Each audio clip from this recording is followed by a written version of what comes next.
नमस्कार दोस्तों, हमारी YouTube चैनल विसल प्रो अड्डा पे आपका स्वागत है। और इस बार मैं लेके आया हूँ UPSSC जो पेट का एग्ज़ाम होने वाला है। उम्मीद है कि सितंबर में होगा, ठीक है। अभी कह नहीं सकते क्योंकि डेट तो क्लियर आई नहीं है, लेकिन आप अपनी तैयारी पूरी रखिए। उसी पेट के एग्ज़ाम को किस तरीके से हम तैयार करें और किस तरीके से हम अपनी सफलता को सुनिश्चित करें उसमें, इसलिए मैंने इसके पूरे सिलेबस की एक वीडियो बना रहा हूँ। और देखिए, ये वीडियो में मैं सिलेबस का एक एक पार्ट डिस्कस करूँगा। कौन सी किताबें पढ़नी है, कैसे टेस्ट सीरीज लगाना है, कैसे अपने नंबर को इम्प्रूव किया जा सकता है, इन सब चीज़ों को ध्यान में रख के एक एक बात को आपको नोट करवाएंगे। और हाँ, कॉपी और पेन लेके बैठो, ठीक है, या पेपर ले लो और पेन ले लो, ऐसे ही नहीं देखना है। और वीडियो को देखो तो लास्ट तक देखना, नहीं देखो तो अभी स्किप करके छोड़ दो, क्योंकि वो फिर रणनीति आधी अधूरी बन जाएगी। या तो आप अपनी रणनीति फॉलो करो या जो मैं बता रहा हूँ उसको फॉलो करो। और मैं बेहतर ही बताऊँगा जितना मुझे आता है। मुझसे अच्छी अगर कोई रणनीति हो तो वो आप अपनी फॉलो कर सकते हो, लेकिन अगर देखना है तो पूरी रणनीति देखो, नहीं देखना है तो फिर मत देखो। नहीं तो पता लगा आधी बता दी, आधी नहीं बताई, और बाद में आप कहने लगे कि वो आपका वीडियो देखा था, कुछ फ़ायदा नहीं हुआ, सफलता नहीं मिली। तो देखना है तो पूरा देखो। एक एक सिलेबस का एक एक पॉइंट डिस्कस किया है, कैसे करके हमको अपना पेट एग्जाम क्लियर करना है, क्योंकि पेट क्यों ज़रूरी है हमारे लिए। तो इस पर हम थोड़ा प्रकाश डाल लेते हैं कि पेट हमारे लिए ज़रूरी क्यों है।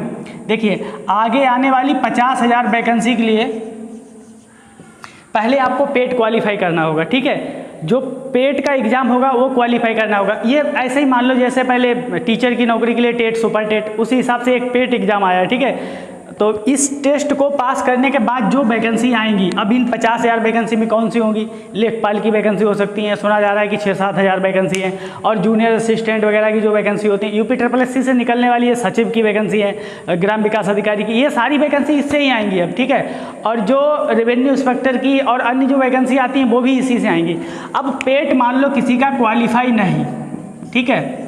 अगर पेट क्वालिफाई नहीं, जैसे आप SSSC क्वालिफाई ना हो तो आप बहुत जगह फार्म नहीं डाल सकते, ऐसे ही पेट क्वालिफाई नहीं हुआ मान लो तो फार्म नहीं पड़ेगा। आगे आने वाली वैकेंसी आपके हाथ से गई, फिर इसमें बाजी कौन मारेगा, किसकी विजय होगी इसमें? जिसने पेट क्वालिफाई कर लिया वो आगे आने वाली 50,000 वैकेंसी में फॉर्म डालेगा, और फिर कंपटीशन कम होने वाली है। तो कंपटीशन ज़्यादा कहाँ है? पेट के एग्जाम में कंपटीशन बहुत ज़्यादा है। अगर पेट का एग्जाम एक बार हमने क्वालिफाई कर लिया, फिर जो आगे आने वाली 50,000 वैकेंसी है उनमें हमारी कंपटीशन कम होने वाली है। तो हमें पूरी ताकत लगा देनी है पेट के एग्जाम पे। अब कैसे तैयारी करोगे, ठीक है, पढ़ते तो रहते हैं सब लोग, पढ़ाते भी रहते हैं कि कुछ भी आए जो भी आए वो पढ़ाए। देखिए, दो तरीके के पढ़ने वाले और पढ़ाने वाले होते हैं। पढ़ाने वाले क्या होता है, एक तो वो पढ़ाए जो उसको आता है, या फिर वो पढ़ाए जो सिलेबस होता है। सिलेबस दिया है पूरा, UPSSC ने सिलेबस पेट का एकदम दिया है, अपनी साइट पर जाके आप डाउनलोड कर सकते हो। वहीं से मैंने पॉइंट उठाए, अलग से नहीं लिखे। लेकिन इन पॉइंट को गहराई में कैसे तैयार करना है, कैसे करके इसको और अच्छे तरीके से आपको नंबर बनाने हैं, और किस तरीके से तैयार करो कि ये 50,000 वैकेंसी में आपका सिलेक्शन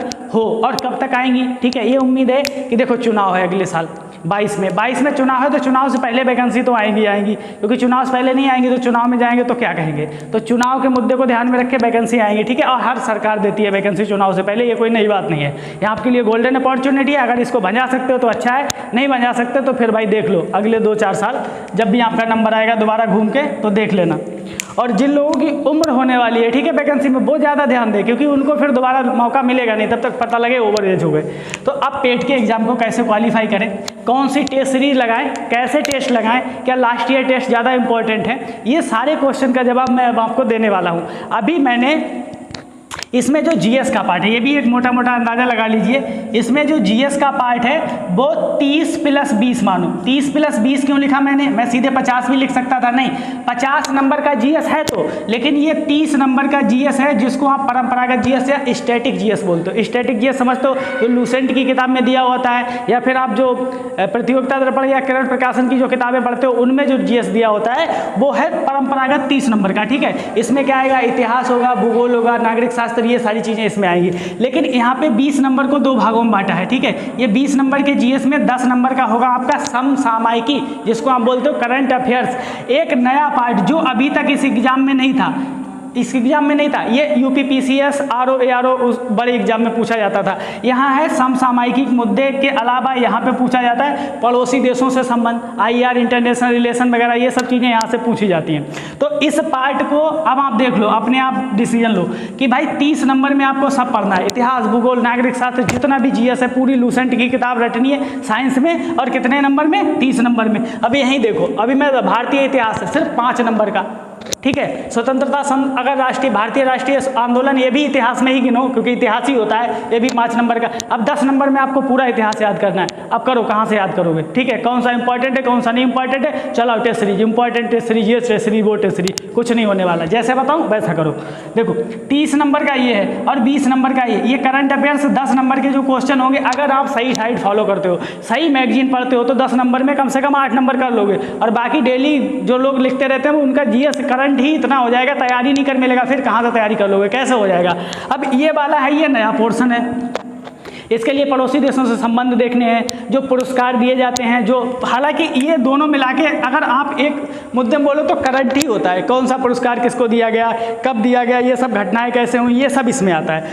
अब जीएस का इंपॉर्टेंस देख लो, एक एग्जाम है जो 100 नंबर का है, कितने नंबर का है, 100 नंबर का है, और उस 100 नंबर में 50 नंबर का है कि जीएस के, 50 नंबर जीएस के। अभी तक एग्जाम पैटर्न ऐसा नहीं होता था क्या, एग्जामिनर का मैथ से मोह भंग हो गया, रीजनिंग से मोह भंग हो गया, क्या वो पेपर को 4 भागों में नहीं बांट सकता था, बांट सकता था। जीएस को 25 नंबर में करता, हिंदी को 25 नंबर में करता, मैथ को 25 नंबर में और रीजनिंग को 25 नंबर, लेकिन उसको पता है कि जीएस का इंपॉर्टेंस बढ़ता है। आज के समय में जो जीएस नहीं जानता और ये जो समसामयिक घटनाएं होती हैं, जो मुद्दे होते हैं, अगर इन पर अपनी पकड़ नहीं रखता है कोई कर्मचारी, तो फिर वो आगे चल के कैसे काम करेगा समाज के साथ। उसको अखबार पढ़ना नहीं आता है तो वो क्या काम करेगा, संवेदनाएं नहीं जगती, ठीक है। जीएस व्यक्ति के भविष्य से भूत से परिचय करवाता है। जैसे प्राचीन काल का इतिहास पढ़ोगे हमारा कैसा था, उससे हम क्या सीखते हैं, प्राचीन काल के इतिहास में, प्राचीन में हम कैसे थे, मध्यकाल में कैसे थे, मॉडर्न इंडिया में कैसे थे, कैसे कैसे हमारे स्वतंत्रता संग्राम सेनानियों ने अपना बलिदान दिया और उसके बाद निकाला फिर ये फिर हम आज़ाद हुए, तो ये हम नहीं जानेंगे। और मैथ के क्वेश्चन हल कर लोगे तो हर जगह तो मैथ काम आने का नहीं। तो ये देखो मैथ को और रीजनिंग को अगर मान के चलो आप, तो ये 20 से 30 नंबर का आप पूरे में निपटाओगे। ग्राफ और तालिका के क्वेश्चन अलग से हैं। हिंदी 15 नंबर की, 5 नंबर के विलोम शब्द, पर्यायवाची, ये सब आएंगे, और 5 और 10 नंबर का गद्यांश और कुछ परिभाषाएं, जैसे विशेषण क्या होता है, संज्ञा सर्वनाम से संबंधित क्वेश्चन, समास, संधि, ये सब आएंगे। अब देख लो इनको, पहले देखो जीएस 50 नंबर का, ये मैथ रीजनिंग 20 से 30 नंबर का, हिंदी 10-15 नंबर का। 100 नंबर में सबसे ज़्यादा वेटेज है जीएस का। और जीएस का सबसे अच्छा फायदा क्या होता है, जीएस के अगर ठीक से नोट्स बना लो और जीएस को सही से फॉलो करो तो उसमें आप लेट के भी तो कुछ लोग पढ़ते हैं, वहाँ से भी तैयार कर लो। मैथ के लिए कलम उठाने की जरूरत है, वहाँ हल करने की। जीएस में या तो आपको आता है या फिर नहीं आता है, मतलब यहाँ या तो आप नंबर लाओगे। अब जैसे कोई बोले कि 50 नंबर का है तो 50 में 50 नंबर आ जाएंगे, भाई कैसे आ जाएंगे, एग्जामिनर पेपर बनाएगा, हो सकता है आप सब तो पढ़ के जाओगे नहीं तो, लेकिन फिर भी यहाँ पर 40 से 45 नंबर तो लाए जा सकते हैं। हाँ, मैथ रीजनिंग में जो होशियार हैं वो 20 से 30 नंबर पूरे ला सकते हैं, लेकिन जो होशियार नहीं है वो क्या करेंगे, तो वो यहाँ मेहनत करेंगे, ठीक है, इस करंट अफेयर्स पे मेहनत करेंगे, तब जाके उनके रिजल्ट बनेगा। और हिंदी का कोई भी क्वेश्चन गलत नहीं होना चाहिए। अब हम चलते हैं अपने सिलेबस पर। अब देखो कैसे करके, जैसे भारतीय इतिहास, ये पूरा भारतीय इतिहास है और ये आएगा 5 नंबर में, ठीक है। 5 नंबर में मान लो एक क्वेश्चन बनाया तो 5 क्वेश्चन बनाएगा।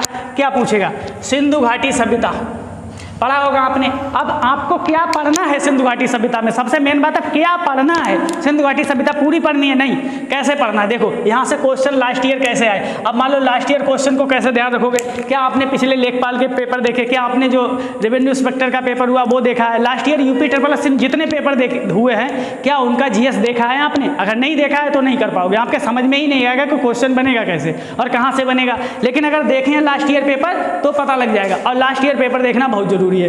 अब आते हैं हम सिंधु घाटी सभ्यता में, तो इसमें तो एक पूछा जाएगा स्थल, कौन सा स्थल कहाँ है, धौलावीरा कहाँ है, रंगपुर कहाँ है, बनावली कहाँ है, ये सब पूछे जाएंगे, ठीक है। मोहनजोदड़ो कहाँ है, फिर वहाँ से क्या चीज़ें प्राप्त हुई ये पूछा जाएगा, उसकी खोज किसने की ये पूछा जाएगा, किस नदी के तट पर है ये पूछा जाएगा। तो ऐसे सारे क्वेश्चन पूछे जाएंगे और यही पूछे गए हैं। तो सिंधु घाटी सभ्यता का अब आपको तैयार करने का तरीका क्या है, एक पेपर उठाओ, सफ़ेद एकदम ब्लैक मतलब वाइट वाला जो आता है ना A4 साइज, वो पेपर उठाओ, उससे लूज पेज पे नोट्स बनाओ। नोट्स बनाने के लिए क्या करना है आपको, नोट्स बनाने के, देखिए जितना भी एंसेंट हिस्ट्री है लूसेंट से काम चलेगा। लूसेंट में इतना दिया हुआ है एंसेंट हिस्ट्री कि अगर आप सब रट लोगे तो 5 क्वेश्चन बाहर नहीं जाएगा।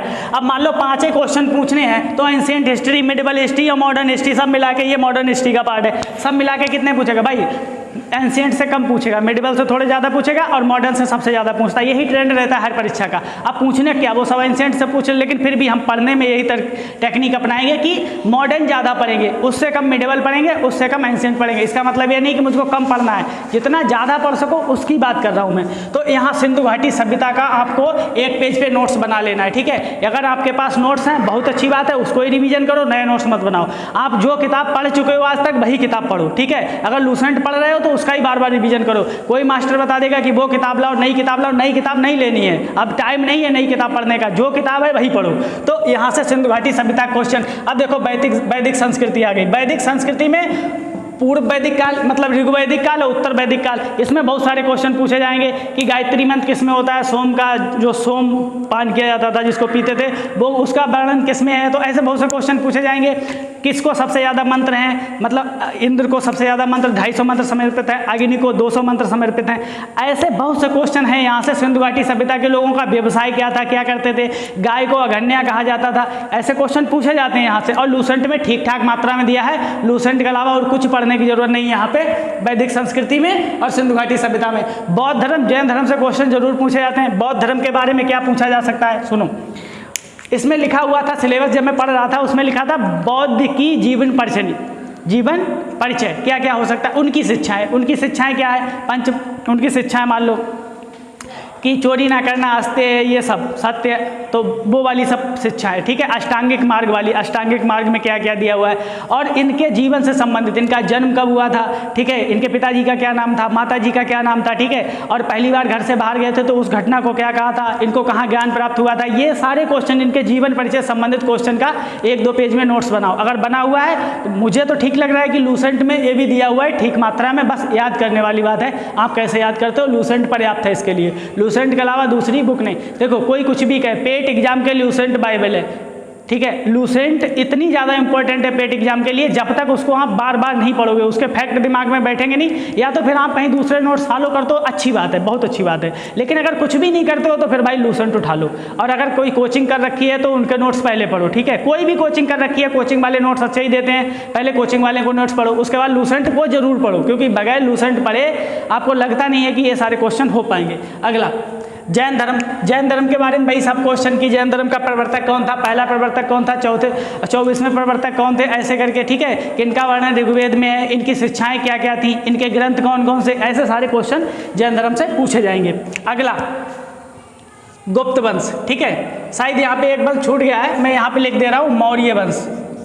मौर्य वंश, ठीक है। मौर्य वंश इंपॉर्टेंट है। मौर्य वंश का भाई चंद्रगुप्त मौर्य से लेके और उन्होंने उसको स्थापना की, उसके बाद कौन आया, बिंबिसार आया, उनके बेटे अशोक आया, अशोक के जितने भी स्तंभ लेख हैं, जो भी उन्होंने काम किए, अच्छे अच्छे धर्म का प्रचार किया, ये सब चीज़ें पूछी जाएंगी। ऊपर से इसी मौर्य काल में चाणक्य की जो नीतियां हैं, चाणक्य ने अर्थशास्त्र की रचना की, वो राजनीति की पुस्तक थी, और जो वहाँ भवन बने थे वो किसके थे, अग्नि को राष्ट्रीय आपदा माना जाता था। ऐसे बहुत से क्वेश्चन है जो लूसेंट में आपको मिल जाएंगे। और इससे अगर आगे क्या करना है वो मैं बताता हूँ, पहले इसको बेसिक को तैयार करो। तो यहाँ से देख लो, मौर्य वंश को आपको तैयार करना है। उसके बाद गुप्त वंश, और गुप्त वंश में समुद्रवंश, समुद्रगुप्त और चंद्रगुप्त मौर्य, ठीक है। गुप्त वंश में एक पहला क्वेश्चन क्रम से लिख लेना कि किसने स्थापना की थी, श्रीगुप्त, उसके बाद वो सब क्रम से लिखना, और इनने किनके किनके काम थे, कौन से किसने यज्ञ किया, ये लिखना। और इसमें जो गुप्त वंश का जो सबसे महत्वपूर्ण पार्ट है पढ़ने वाला, वो है गुप्त काल को स्वर्ण युग क्यों कहा जाता है, ठीक है। स्वर्ण युग, गुप्त काल को स्वर्ण युग कहा जाता है क्योंकि इसमें साहित्य का बहुत विकास हुआ, ठीक है। तो जितनी भी रचनाएं गुप्त काल में लिखी हैं, चाहे वो कालिदास हो चाहे कोई दूसरा हो, जितनी भी रचनाएं लिखी हैं एक पेज पे सब याद करो। क्या याद करनी है इसमें, रचनाएं, रचनाएं और उनके लेखक, कौन कौन उनके लेखक हैं। यहाँ से एक क्वेश्चन पक्का, जैसे बासव दत्ता, भास, ऐसे करके किसने कौन सी रचना लिखी है, ठीक है। तो रचनाएं आपको सब याद करनी है, जितनी भी हैं उनको एक पेज में नोट्स बनाओ, खत्म करो। अब हर्षवर्धन के बारे में पूछा जा सकता है कि हर्षवर्धन की राजधानी कहाँ थी, किस वंश का था, वर्धन वंश, तो ये सब इसके बारे में पूछा जा सकता है। इनकी सिस्टर का क्या नाम था, और इन्होंने जो दान देने वाली प्रथा चलाई थी, ठीक है, तो वो उसके बारे में पूछा जा सकता है। इन्होंने कौन कौन सी किताबें लिखी थी, ये क्वेश्चन पूछा जा सकता है हर्षवर्धन से। अगला राजपूत काल। राजपूत का यहाँ तक तो आपको सब समझ आ रहा होगा कि ये जो मैं बता रहा हूँ यहाँ तक तो सब समझ। राजपूत काल में क्या पढ़ोगे भाई, क्या हुआ था राजपूत काल में, ठीक है। राजपूत काल की अच्छी से एक लिस्ट दी हुई है लूसेंट में, ठीक है। मैं बार बार लूसेंट क्यों बोल रहा हूँ, क्योंकि एंशिएंट के लिए मैं लूसेंट ही बताऊंगा, दूसरी किताब नहीं बताऊंगा, ठीक है। दूसरी किताब और बताऊंगा इसके लिए, मॉडर्न के लिए। तो इसमें क्या है, राजपूत काल में कि भाई परमार वंश वाले कहाँ से, ठीक है, कलचुरी कहाँ पे थे, ये सब। तो इन जितने भी राजपूत की, इनकी राजधानी कौन सी थी और इनके संस्थापक, दो चीज़ें तो कम से कम याद ही रखो, इनकी राजधानी कौन सी थी, जितने भी राजपूत वंश थे, और उनके संस्थापक कौन थे, ठीक है। अगला सल्तनत काल। सल्तनत काल क्या कहते हैं, देखो सल्तनत काल में आपको पढ़ना होगा कुतुबुद्दीन ऐबक से, ठीक है। कुतुबुद्दीन ऐबक पढ़ना होगा, इल्तुतमिश पढ़ना होगा, बलबन पढ़ना होगा, रजिया के बारे में पढ़ना होगा, अलाउद्दीन खिलजी के बारे में पढ़ना होगा, जलालुद्दीन खिलजी के बारे में पढ़ना होगा, ठीक है। गयासुद्दीन तुगलक के बारे में पढ़ना होगा, मोहम्मद बिन तुगलक के बारे में पढ़ना होगा, फिरोज शाह तुगलक के बारे में पढ़ना होगा, फिर बाद में आ जाएगा लोधी वंश, ठीक है, और फिर लोधी वंश पढ़ना होगा। ये सब आपको पढ़ना है। तो सल्तनत काल में क्या क्या पढ़ना होगा, कौन कौन से पार्ट पढ़ने होंगे। सबसे पहले इनका पढ़ लो आप स्थापत्य। स्थापत्य, स्थापत्य का मतलब होता है कौन सा मकबरा, कौन सा भवन किसने बनवाया, ठीक है। तो इसमें सल्तनत काल में बना, जैसे अभी आपसे कोई पूछ ले कुतुब मीनार का निर्माण किसने कराया, आपको पता है कि कुतुबुद्दीन ऐबक ने शुरू किया था, इल्तुतमिश ने उसको पूरा करवाया था, किसके नाम पे बनवाएगी। तो ऐसे स्थापत्य कला वाले क्वेश्चन। अगले इसमें सल्तनत काल में जो आर्थिक पक्ष है कि भाई किसने बाजार व्यवस्था लागू की थी, जैसे अलाउद्दीन खिलजी। आर्थिक पक्ष किसने कौन सा सिक्का चलाया था, जैसे अब आपसे पूछ ले कि इल्तुतमिश ने कौन सा सिक्का चलाया, तांबे का जीतल चलाया था, ठीक है। तो ऐसे करके बहुत से सिक्के पूछे जा सकते हैं कि किसने कौन सा सिक्का चलाया था। और ऊपर से इसी सल्तनत काल में कौन से डिपार्टमेंट की स्थापना किसने की, जैसे तुगलक ने दीवाने कोही की स्थापना की, जो कृषि विभाग से संबंधित था। ऐसे दीवाने बंदगान, मतलब जो दासों से संबंधित था, उसकी स्थापना फिरोज शाह तुगलक ने की थी। और दीवाने अर्ज, ये सैन्य विभाग था, इसकी स्थापना बलबन ने की थी। तो यहाँ से ये क्वेश्चन पूछे जाते हैं। और अलाउद्दीन खिलजी की जो राज्य मतलब बाजार व्यवस्था है, उससे तो जरूर क्वेश्चन पूछा है। जैसे सराय अदल क्या है, आपसे क्वेश्चन पूछ ले सराय अदल क्या है, जो एक कपड़ों का मंडी थी या कपड़ों का बाजार था, उसको सराय अदल कहते थे। तो सल्तनत काल के इतने क्वेश्चन यहाँ से बनने की उम्मीद है। अगला आ जाता है मुगल साम्राज्य। मुगल साम्राज्य में कहाँ से पढ़ना है, मुगल साम्राज्य में बाबर से, ठीक है। बाबर कि बाबर ने किसने किससे युद्ध लड़े थे, यहाँ पर इंपॉर्टेंट हो जाएगा बाबर। ये मुगल साम्राज्य में युद्ध, कौन सा युद्ध किसने लड़ा था और कब हुआ था, ठीक है। उसके बाद इसकी आर्थिक व्यवस्था की भाई सिक्के किसने चलाए थे। और इसका जो सबसे ज़्यादा इंपॉर्टेंट चीज़ है वो है स्थापत्य।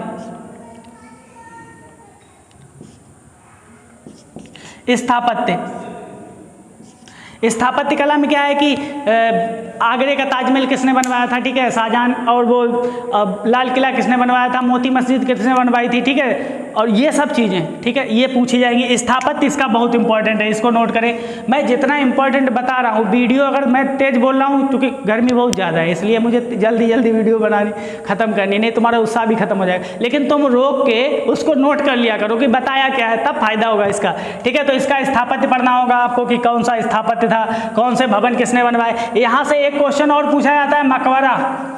मकबरा कौन सा मकबरा किसका है, ठीक है, कहाँ है, कि बाबर का कहाँ है, अकबर का कहाँ है, जहांगीर का कहाँ है, ठीक है। इन सब का मकबरा कहाँ है, ये सब पूछा जाता है। और यहाँ पर एक साहित्य वाला भी पूछा जाता है, साहित्य की ये किताब किसने लिखी, अलबरूनी ने कौन सी किताब लिखी वगैरह, और जो अमीर खुसरो ने कौन सी किताब लिखी। तो ये ऐसी किताबें पूछी जा सकती है। हालांकि अमीर खुसरो यहाँ आएंगे सल्तनत काल में, ठीक है, वो यहाँ नहीं, वो यहाँ थे। और चित्रकला के वगैरह में किसने मतलब ज़्यादा जहांगीर चित्रकला के पार की, तो चित्रकला से भी पूछे जाते हैं। अगला आएगा मराठा साम्राज्य। मराठा साम्राज्य में जो सबसे ज्यादा क्वेश्चन पूछे जाते हैं, उनके पद, कौन से पद क्या, जैसे सारे नौबत पद क्या, प्रधानमंत्री का पद क्या था, और न्यायाधीश के पद को क्या बोलते थे, ये पद वाला आएगा। और इनसे मराठा साम्राज्य ने चौथ सरदेश मुख जो कर वसूले थे, उनसे संबंधित क्वेश्चन आएंगे। तो ये मराठा साम्राज्य देखना है। और ब्रिटिश राज्य का अभ्युदय, अब जब ब्रिटिश कंपनियां आने लगेंगी, जैसे 1600 में महारानी एलिजाबेथ ईस्ट इंडिया कंपनी की घोषणा करेंगी, उससे पहले बहुत सारी कंपनियां आएंगी। वो आप एक क्रम में याद रखते हो, PDAD ऐसे करके याद रखते हो। सबसे पहले पुर्तगाली आए, फिर कौन आए, उन्होंने कैसे कैसे भारत पे कब्जा किया, पहले किसने कहाँ फैक्ट्री बनाई, अंग्रेजों ने पहले फैक्ट्री कहाँ बनाई, पुर्तगालियों ने कहाँ बनाई, डचों ने कहाँ बनाई, ये सब आपको याद करना है यहाँ से। और यहाँ से क्वेश्चन आते हैं। प्रथम स्वतंत्रता संग्राम बोले तो 1857 की क्रांति, 1857 की क्रांति से 1-2 क्वेश्चन मिलने की उम्मीद है। अब 5 क्वेश्चन है तो मैं यही बोल सकता हूँ 1-2 मिलने की उम्मीद है, ज़्यादा तो नहीं बोल सकता। तो ये याद रखो 1857 की क्रांति आपको पढ़नी है कि एक क्रांति कहाँ से शुरू हुई, इसका प्रतीक क्या था कि भाई रोटी और कमल इसका प्रतीक था। 1857 क्रांति 10 मई मेरठ से शुरू हुई थी। किसने कहा बरेली का नेतृत्व किसने किया, अवध का नेतृत्व किसने किया, कानपुर का नेतृत्व किसने किया, ये सारे क्वेश्चन पूछे जाते हैं। और इन पे जो लिखी गई किताबें हैं कि इस पे किसने कौन सी किताब लिखी, वो क्वेश्चन पूछे जाते हैं। और किसने कहाँ दमन किया, जैसे रानी लक्ष्मीबाई से किसकी लड़ाई हुई थी, अंतिम लड़ाई हीरोज की हुई थी। तो ऐसे भी क्वेश्चन पूछे जाते हैं। ये सब पूछे जाने वाले क्वेश्चन है, इसलिए मैं आपको डिस्कस कर रहा हूँ। अगला, ब्रिटिश राज्य का सामाजिक आर्थिक प्रभाव। ये शायद लाइन आपके समझ में नहीं आ रही होगी कि ब्रिटिश का सामाजिक आर्थिक प्रभाव क्या रहा। तो मैं आपको पहले सामाजिक बता देता हूँ। सामाजिक प्रभाव में जैसे ब्रिटिश ने नरबली हत्या को बैन कर दिया और 1829 के अधिनियम से सती प्रथा को वैध कर दिया, मतलब निषेध कर दिया, बंद कर दिया सती प्रथा को। उसके बाद 1856 का जो अधिनियम आया उसके द्वारा विधवा पुनर्विवाह को लागू किया। उसके बाद कई सारे मैरिज एक्ट भी बने हैं कि भाई लड़की और लड़के की शादी की उम्र क्या होनी चाहिए। तो ये सब सामाजिक प्रभाव होता है, ठीक है। अब इसमें ईश्वरचंद विद्यासागर, राजा राम मोहन राय का भी योगदान रहेगा, ये भी आपको याद रखना है, ठीक है। अगला, आर्थिक प्रभाव क्या होगा। आर्थिक प्रभाव में आपको 3 पढ़नी है, ठीक है। कौन सी? जमींदारी, रैयतवाड़ी, महलवाड़ी, ये 3 व्यवस्था पढ़नी है आपको। बाकी छोटी मोटी व्यवस्था की भाई रैयतवाड़ी का विकास किसने किया था और जमींदारी किसने लागू की थी, कार्नवालिस ने लागू की थी, और ये जो महलवाड़ी है वो किसने, टॉमस मुनरो ने लागू। तो ऐसे बहुत सारी चीज़ें आपको पढ़ने को मिलेंगी। उसके बाद सामाजिक प्रभाव में अगर मानो तो रिपिन का भी योगदान रहेगा क्योंकि उसने स्थानीय स्वशासन का विकास किया था। मतलब लूसेंट में गवर्नर जनरल वाला जितना पार्ट है, समझ रहे हो, उसमें लूसेंट में एक चैप्टर दिया है गवर्नर जनरल। किस गवर्नर जनरल ने क्या किया, वहाँ से क्वेश्चन आएंगे, और किस गवर्नर जनरल ने क्या किया ये आपको याद करने की जरूरत है। तो लूसेंट आपको बहुत महत्वपूर्ण पुस्तक लग रही होगी। क्या केवल लूसेंट पढ़ के काम चल जाएगा ना, लेकिन लूसेंट बगैर पढ़े भी काम नहीं चलेगा। जब तक लूसेंट पढ़ोगे नहीं तब तक पूरा पर्याप्त काम बनेगा नहीं। अब आते हैं दोस्तों अपना अगला टॉपिक है इसमें जो दूसरे नंबर पे दिया हुआ है, भारतीय राष्ट्रीय आंदोलन। देखिए भारत जब गुलाम हो गया अंग्रेजों का, उसके बाद राष्ट्रीय आंदोलन चलाने की जरूरत पड़ी, बहुत सारे आंदोलन चले। यहाँ पर एक चीज़ जो मुझे कमी लग रही है, जो मैंने सिलेबस देखा जब मैं देख रहा था, जो जनजातीय विद्रोह हुए हैं, जो किसान विद्रोह हुए हैं, उनकी चर्चा नहीं की गई। लेकिन उनको भी आपको पढ़ना है कि भाई मुंडा विद्रोह किसने किया, संताल विद्रोह किसने किया, कोल विद्रोह किसने किया, कहाँ पर हुआ ये सब, ठीक है। मोपला विद्रोह कहाँ हुआ, ये सारे के सारे विद्रोह आपको एक लिस्ट जो लूसेंट में दी है उसको लिखो, याद करो, ठीक है, कि कौन सा विद्रोह कहाँ हुआ, किसने किया और कब किया, ठीक है, ये याद करने की जरूरत है। अगला है स्वदेशी आंदोलन। अब इसमें स्वदेशी आंदोलन का जिक्र है सिलेबस में, लेकिन बंगाल विभाजन का जिक्र है ही नहीं। लेकिन बंगाल विभाजन नहीं होगा तो स्वदेशी आंदोलन आएगा कहाँ से, तो बंगाल विभाजन भी पढ़ना है। इससे पहले क्या पढ़ना है, बंगाल का विभाजन,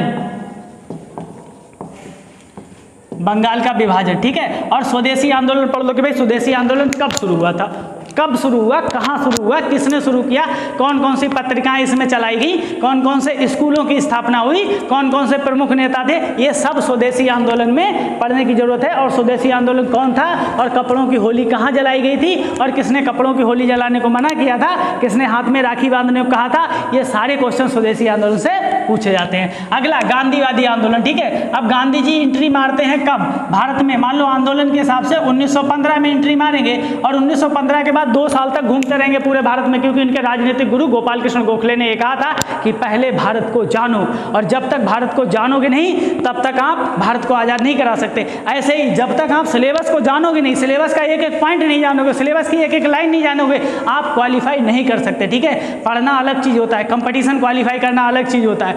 मैं उस समय कंपटीशन क्वालिफाई करता था जब ये सब कोचिंग नहीं हुआ करती थी, ठीक है। 2012 में रेलवे की नौकरी, 2015 में लेखपाल की नौकरी, उसके बाद पीसीएस के 4 इंटरव्यू और आईएएस के 2 मेंस, ठीक है। तो ये सब चीज़ें ऐसे ही नहीं हुई, इसके लिए बहुत ज़्यादा बैठ के कमरे में बैठ के मनन करने की जरूरत है। केवल पढ़ लेने से सब कुछ नहीं होता, उसको दिमाग में भी रखना पड़ता है। कैसे दिमाग में रखोगे वो टेक्निक अलग से डिस्कस करेंगे, लेकिन अभी सिलेबस पर फोकस करो।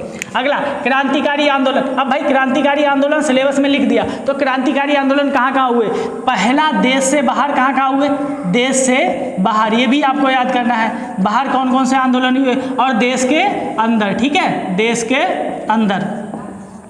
देश के बाहर कौन कौन से आंदोलन, जैसे गदर पार्टी की स्थापना कहाँ हुई, गदर पार्टी तो पूछे ही जाना एक आध क्वेश्चन देश के बाहर आंदोलन में, ठीक है। उसके बाद भी और बहुत सारे लोग कि किसने झंडा फहराया था वहाँ स्टुटगार्ट में, ये सब क्वेश्चन पूछे जाएंगे। श्याम कृष्ण वर्मा कौन थे, उन्होंने कौन सी सोसाइटी की स्थापना की थी, ब्रिटेन में थे या फ्रांस में थे या पेरिस में, इनसे संबंधित क्वेश्चन पूछे जाएंगे। कामाघाटा मारू प्रकरण क्या था, कब हुआ था कामाघाटा मारू, क्या गुरुदत्त साई ने कहाँ से जहाज को मतलब किराए पर लिया था, कितने यात्री वहाँ बैठ के गए थे और फिर वो वहाँ उनको कनाडा में क्यों नहीं वैंकूवर बंदरगाह पे उतरने दिया। तो ये सारे क्वेश्चन यहाँ से पूछे जा सकते हैं। आगे आता है उग्र राष्ट्रवाद। उग्र राष्ट्रवाद क्या होता है, पहले देखो 1885 में कांग्रेस का गठन हो गया था, 1885 में, 1885 से लगभग मान के चलो 1905 तक कांग्रेस के नरम दल का शासन था। 1905 तक नरम दल का वही पिटीशन देते थे, याचना करते थे, हमको आज़ाद करो, सुशासन करो, ये करो, मिलने वाला कुछ नहीं। उसके बाद आए तिलक, बाल गंगाधर तिलक, 3 लोगों का नाम याद रखो, बाल पाल लाल, ठीक है। इन बाल पाल लाल ने जो किया देश के लिए उसको उग्रवाद का उदय बोलते हैं, ठीक है। यहाँ से उग्रवाद का उदय मतलब आज़ादी हम आपसे लेंगे नहीं, हम मांगेंगे नहीं, छीनेंगे। जैसे ही हम यहाँ भी देखते हैं कि नौकरी हम आपसे मांगेंगे नहीं, नौकरी हम छीनेंगे, क्योंकि हम अपने आप को इतना पावरफुल बना लेंगे, इतना ताकतवर बना लेंगे और इतना ज़्यादा होशियार बना लेंगे कि नौकरी देनी पड़ेगी, ठीक है। अब याद रखो कि आप सर्वश्रेष्ठ बनो तब आपका चुनाव होगा, ठीक है। बहुत सारे बच्चे हैं तैयारी करने वाले, आप अकेले नहीं हो कि भाई ठीक है हमारा तो हो ही जाएगा। अब वो जमाना गया, कोरोना में बहुत लोगों की नौकरी गई है, सब तय बैठे हैं एकदम, कौन सी नौकरी मिले पकड़े और जकड़ लें, ठीक है। कैसी भी मिले, कैसी भी, और कहीं से भी मिले, और तुम बैठे हो अभी आराम से, हैं, कुछ भी नहीं कर रहे हो, सिलेबस तक नहीं डिस्कस किया, हद है। आगे देखो विधायी संशोधन में क्या क्या पढ़ना होगा। और हाँ, ये राष्ट्रवाद में कौन कौन से पत्रिकाएं निकाली गई वो भी, जैसे बाल गंगाधर तिलक ने केसरी मराठा पत्रिकाएं निकाली थी, तो वो भी आपको याद करना है। और विधायी संशोधन क्या क्या होते हैं भाई, विधायी संशोधन शुरू हो जाएगा और 1784 से वो, और वहाँ से कौन कौन से संशोधन हुए 1813 का। फिर वहाँ से एक खूब क्वेश्चन पूछा जाता है कि सबसे पहली बार शिक्षा पर 1 लाख रुपए खर्च करने का प्रावधान किस संशोधन में था, तो वही 1813 वाला। फिर 1833 में क्या हुआ, ये जितने भी संविधान संशोधन हुए यहाँ से क्वेश्चन पूछे जाएंगे, लेकिन बहुत ज़्यादा दबाव मत लेना क्योंकि ये कठिन पोर्शन होता है। बस आपको 1935 वाला याद जरूर रखना है। 1935 वाला क्यों, क्योंकि 1935 वाले को देख के ही संविधान का निर्माण किया गया, बहुत से प्रावधान वहीं से उठा लिए सीधे सीधे, तो इंपॉर्टेंट है भैया, ठीक है। कैबिनेट मिशन आया, ठीक है, और ये कैबिनेट मिशन है, और उसके बाद पहले क्रिप्स मिशन आया, वो सब मिशन भी एक संविधान संशोधन पे समीक्षा के लिए आए थे, तो वो भी आपको देखना है। उसके बाद धमाकेदार आज़ाद हिंद फौज, ठीक है। आज़ाद हिंद फौज की स्थापना किसने की थी, रास बिहारी बोस ने की थी, मोहन सिंह ने की थी, किसने की थी बताओ। अब रास बिहारी बोस की स्थापना वाला क्वेश्चन आएगा, ठीक है। यहाँ से फिर सुभाष चंद्र बोस ने उसको लीड किया, फिर आज़ाद हिंद सरकार की स्थापना हुई, ठीक, कहाँ हुई, कौन सा द्वीप जीता, किसने हुई, कब हुई, ये सब क्वेश्चन यहाँ से पूछे जाएंगे। ये हो गया हिस्ट्री, ठीक है। अब हिस्ट्री को इतने डिटेल में देखने के बाद आपको मिलेंगे 5 + 5 10 नंबर के क्वेश्चन। कितने मिलेंगे, 10 नंबर के। अब आप कहोगे सर इतना पढ़ने के बाद, इतना तो मैंने अभी बता दिया 10-15 मिनट में, अभी सिलेबस लिखाऊंगा तो इतना मोटा किताब हो जाएगा, इतना मोटा, समझ रहे हो, तो फिर कैसे हो पाएगी। नहीं भाई देखो, डर के आगे जीत है या नहीं है ये मुझे नहीं पता, लेकिन मेहनत के आगे जीत है ये मुझे ज़रूर पता है। बाकी वो अलग बात है कि लोग कहते हैं डर के आगे जीत है। अब डरना ही क्यों है, जीत के लिए मेहनत करनी है, तो मेहनत करेंगे तो जीत होगी। अब देखो इतना पसीना आ रहा है, इतनी मेहनत कर रहे हैं, वीडियो को सही से एक एक पॉइंट नोट कर लेना, बाकी मेरी मेहनत बर्बाद की तो समझ जाओ फिर। तो आज़ाद हिंद फौज हो गई। अब ये हो गया हिस्ट्री का क्वेश्चन। अब इसको पढ़ने के लिए क्या करें, इसको पढ़ने के लिए तो मैंने बता दिया कि ठीक है लूसेंट से काम चल जाएगा, लेकिन इसको पढ़ने के लिए किससे काम चलेगा, इसको कहाँ से पढ़ें। लूसेंट में तो ये दिया नहीं है कि भारत का राष्ट्रीय आंदोलन, थोड़े थोड़े फैक्ट दिए, मैंने पढ़ी है पूरी, मुझे पता है, तो वहाँ तो पता नहीं, तो फिर कहाँ से ढूंढोगे भाई, ढूंढो, करो, खोज करो। ये वाला पोर्शन सही से तैयार करना, क्योंकि ये सिर्फ 4-5 चैप्टर ही हैं और इसमें 5 नंबर के क्वेश्चन आएंगे, और ये पूरी रामायण है तो इसमें पूरे 5 नंबर के क्वेश्चन है, इसको कहाँ से पढ़ोगे। देखो एक किताब आती है प्रतियोगिता दर्पण के साथ, पतली सी, अभी मैं लेके नहीं आया, मैं दिखाऊंगा किसी दिन आपको, या फिर मैं अपने बीसलपुर अड्डा जो टेलीग्राम ग्रुप है उस पर सेंड कर दूंगा, उसकी PDF बना के, वहाँ से डाउनलोड करना। कहाँ से, PDF। मैं जो राष्ट्रीय स्वतंत्रता ये है जो भारतीय राष्ट्रीय आंदोलन, इसकी एक पतली सी किताब आती है, अब वो हर साल आती है, प्रतियोगिता दर्पण के साथ में आती है, फ्री में, मोल नहीं मिलती, उसमें पूरा भारतीय राष्ट्रीय आंदोलन है और मस्त है, कम से 50-60 पेज है, छोटी सी छुटकी सी किताब है, पूरा कवर किया है। लेकिन वो मिलेगी कहाँ, बीसलपुर अड्डा पे, ठीक है, कहाँ, बीसलपुर अड्डा टेलीग्राम ग्रुप पे। अब मैं इसके बाद सिलेबस डिस्कस करूंगा ज्योग्राफी का। देखिए दोस्तों, अब हम देखते हैं भूगोल। हमने इतिहास कवर किया, इतिहास में आपको सब बताया, अब हम देखेंगे भूगोल। अब क्या बताएं आपको, दुख है हो रहा है। मैं भूगोल का टीचर भी हूँ और भूगोल 5 नंबर का वैसे मैं पढ़ाता हूँ सब, लेकिन भूगोल मेरा ऑप्शनल है IAS में, और उसके बाद भी इसमें 5 नंबर, केवल 5 नंबर का आएगा। अब क्या पढ़ना है, कैसे पढ़ना है, आपको PhD करनी है, करते रहो भूगोल में, कुछ नहीं होने वाला, जो बताऊँ उसको पकड़ो, ठीक है। इसको पढ़ने के सबसे अच्छा तरीका, पहले तो आपको लेनी पड़ेगी एक एटलस किताब, ठीक है। एटलस किताब लेना है। उस एटलस को आप कैसे पढ़ोगे, मतलब किसी की मदद ले लो, अगर कोई सीनियर है तो वो आपको समझा देगा तो जल्दी समझ में आ जाएगा। बाकी आप एटलस में बहुत सारी चीज़ें खोज नहीं पाओगे, क्या कहाँ पे क्या है क्या नहीं है। या फिर ऐसा करो कि कोई लिस्ट हो जिसमें पर्वत, पहाड़, नदियाँ, चोटी, दर्रे, घाटी सब दिए हुए हों और उनको देखो। या फिर आप जाओ हमारे चैनल बीसलपुर अड्डा पे, कहाँ, उस पर मैंने कुछ वीडियो बना रखे हैं ज्योग्राफी के, वो देख लो। और बीसलपुर अड्डा पे ही मैं कुछ PDF, जो टेलीग्राम ग्रुप है उसमें मैं कुछ PDF दे दूँगा, उन PDF से इस भारत के भूगोल का और विश्व के भूगोल का काम चल जाएगा। हालांकि इसके लिए आप किताब क्या पढ़ोगे, जैसे लूसेंट में कुछ बेसिक चीज़ें हैं, लेकिन अभी उसमें क्या लिस्ट बना के दे दी, ये झील यहाँ, ये नदी यहाँ, ये पहाड़ यहाँ, ये पर्वत यहाँ, याद तो होता नहीं, कौन सी परियोजना कहाँ है, फिर वो रट्टा मारना पड़ता है। और ज्योग्राफी की सबसे बड़ी बात यह है कि जब तक आप उसको डायग्राम से, मैप से नहीं पढ़ोगे, दिमाग में बैठेगी नहीं, याद करोगे रटते रटते तबाह हो जाओगे, मतलब, लेकिन फिर भी याद नहीं होने की। तो हिस्ट्री तो याद हो जाती है, लेकिन ज्योग्राफी नहीं याद होती। ज्योग्राफी को आपको डायग्राम से ही पढ़ना पड़ेगा। अगर आपको कोई कोचिंग में ज्योग्राफी लिखाता है सिर्फ और बोलता है याद कर लो, तो ठीक है, उससे कहना लूसेंट में लिखी है, मैं याद कर लूँगा, ठीक है। उसको समझाए, टीचर का काम क्या होता है, चीज़ों को आसान करना। जो चीज़ें किताबों में लिखी हैं, मैं क्या बाहर से थोड़ी पढ़ाता हूँ, मैं तो किताबों वाला ही पढ़ाता हूँ, लेकिन किताबों बाद जो लिखा हुआ उसको कितने आसान तरीके से पढ़ा सकते हो वो। तो देखो ज्योग्राफी में भाई क्या होने वाला है। ज्योग्राफी में नदियाँ, भारत, पहली बात भारत पे आप करो देखो, और विश्व, भारत और विश्व का भौतिक भूगोल, मतलब भारत की नदियाँ, पर्वत, पठार भी पूछा जाएगा, विश्व की नदियाँ, पर्वत, पठार भी पूछा जाएगा, लेकिन विश्व से बहुत कठिन क्वेश्चन नहीं पूछे जाएंगे। लेकिन बेसिक अगर आपको एटलस की नॉलेज होगी तो सबसे सब क्वेश्चन मिलेंगे, और एटलस की नॉलेज होगी तो नहीं होगी तो फिर नहीं मिलेंगे। तो मतलब एटलस पढ़ना जरूरी है। हालांकि मैं इसको पढ़ाता हूं तो मैं ज्योग्राफी में मैंने वीडियो ही बनाए हैं, तो वो देख लेना, बाकी और भी बना दूंगा, वो भी देखना। अगला है नदियां और नदियों की घाटी। तो कौन सी नदी कहां से निकलती है, किस देश में बहती है, ये क्वेश्चन पूछा जाता है। उसकी सहायक नदियां कौन सी, ये क्वेश्चन पूछा है। विश्व की नदियों की सहायक नदी नहीं पूछेगा, देश की नदियों की सहायक नदी पूछ सकता है, ठीक है। कहाँ से निकलती है ये भी पूछेगा। विश्व में सिर्फ इतना पूछ सकता है कि उस नदी के किनारे कौन सा शहर बसा हुआ है, ये क्वेश्चन पूछा जा सकता है। दूसरा क्वेश्चन ये पूछा जा सकता है कि वो नदी किस देश में, बस इतना ही बता दो, यही बहुत है। तो विश्व की नदियों को बहुत ज़्यादा गहराई में जाके पढ़ने की जरूरत नहीं है, लेकिन हाँ भारत की नदियों का एक एक पॉइंट आपको गहराई से पढ़ने की जरूरत है कि कौन सी नदी पे कौन सा बांध है, कौन सा जलप्रपात है, ये सब पढ़ने की जरूरत है, ठीक है। सॉरी। अगला है भूजल संसाधन। अब देखिए नदियों में भी तो जल होता है, ठीक है, तो नदियों वाला भूजल संसाधन, जो जमीन के अंदर है जल, उसकी बात करते हैं। तो क्या कैसी चट्टानों में जल पाया जाता है, कमी कहाँ कहाँ है, किस देश में, मतलब किस राज्य में कमी होने वाली है। तो अभी क्राइसिस चल रहे हैं तो पानी के, तो वो आपसे पूछा जा सकता है, इससे संबंधित कुछ आंकड़े आप तैयार करिएगा।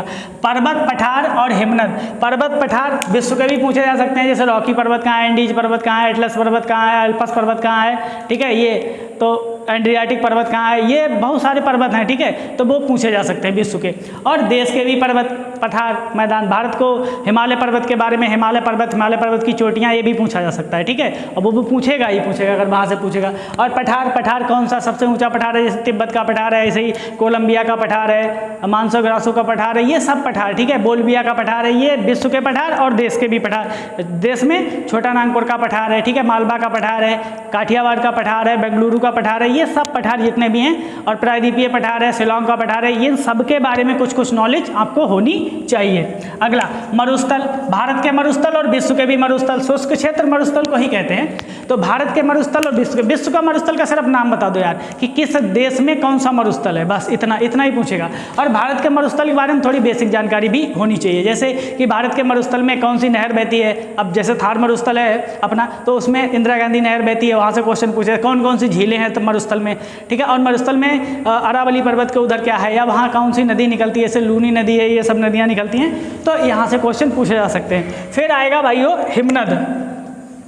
हिमनद क्या होता है, ग्लेशियर। क्यों इंपॉर्टेंट है, ग्लेशियर को अलग से नहीं पढ़ना है, इसको कंबाइन करके पढ़ो नदियों के साथ, ठीक है। जब देश की नदियाँ पढ़ो तो ग्लेशियर भी पढ़ो, क्योंकि हिमालय से निकलने वाली नदियों का उद्गम कहाँ से होता है? किसी न किसी ग्लेशियर से होता है। तो नदियों के साथ ही उसको ग्लेशियर पढ़ो। मैंने नदियों वाले वीडियो बना दिए, ठीक है। अब मैंने गंगा नदी अपवाह तंत्र और ब्रह्मपुत्र नदी वाला ये पूरे अपवाह तंत्र पढ़ा दिए आपको, और 2-1 वीडियो और दे दूंगा मैं अपवाह तंत्र पे, सब नदियाँ कंप्लीट हो जाएंगी। तो इसके लिए कोई किताब उताब पढ़ने की जरूरत नहीं है, मेरे 2 वीडियो हैं वो देखो, और बाकी वीडियो भी मैं दे दूंगा। दक्षिण भारत की नदियाँ हैं, और जो मैं खेलो इंडिया 2020 सीरीज चलाता हूँ उसमें मैं ज़्यादातर नदियों को सबका डिस्कशन कर चुका हूँ, तो वो देखना बहुत इंपॉर्टेंट है। उससे आपको क्वेश्चन मिलेंगे, लगभग 18 वीडियो हो चुके हैं उसमें, 18 दूनी 36, लगभग 360 क्वेश्चन। और मैं कैसे डिस्कस करता हूँ ये आप देख ही लोगे, क्योंकि एक एक क्वेश्चन में 2-2 3-3 क्वेश्चन निकालता हूँ, तो वो आपके 1000 क्वेश्चन से ज़्यादा हो गए, उसको देखना बहुत जरूरी है। फिर आगे वन भाई अब वन भारत में कौन कौन से वन पाए जाते हैं? वन रिपोर्ट आई जो 2019 वाली, वो देखनी है आपको रिपोर्ट, कि भाई किस प्रदेश में क्षेत्रफल में सबसे ज़्यादा वन है, किसमें परसेंटेज में सबसे ज़्यादा वन है, कहाँ मैनग्रोव है, कहाँ आर्द्र भूमि वाले वन है, ये सब पूछे जाएंगे, ठीक है।